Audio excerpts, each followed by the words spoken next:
Hello everyone, আসসালামু আলাইকুম। মাঠের কথা চ্যানেলে আপনাকে স্বাগতম।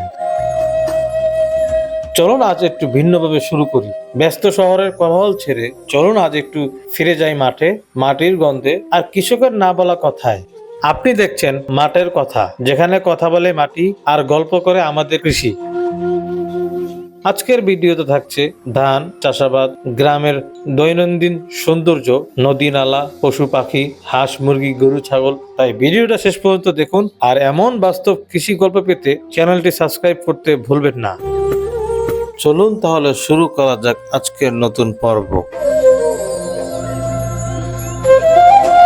ভোরের আলো ফোটার আগে যার দিন শুরু হয়, যার ঘামের গন্ধে মিশে থাকে মাটির সুবাস, তিনি একজন কৃষক। সূর্য ওঠার আগেই ঘুম ভাঙে তার। আজকের দিনে কি কাজ, বৃষ্টি হবে কিনা, ধানের জমিতে পানি ঠিক আছে তো, এইসব চিন্তাই প্রথম তার মাথায় আসে। হালকা নাস্তা সেরে কাঁধে লাঙ্গল, হাতে কোদাল, কখনো গরু নিয়ে কখনো একা চলে যান মাঠের পথে।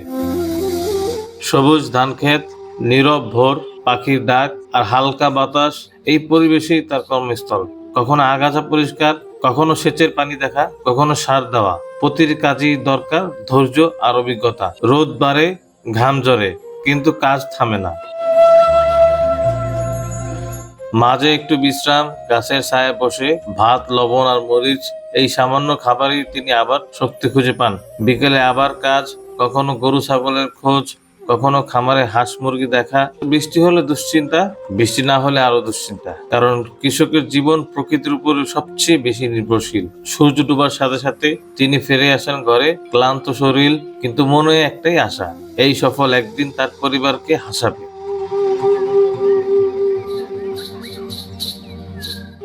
রাতের আকাশের নিচে ঘুমিয়ে পড়েন আগামী দিনের স্বপ্ন নিয়ে, কারণ একজন কৃষকের দিন শেষ হলো, তার সংগ্রাম কখনো শেষ হয় না।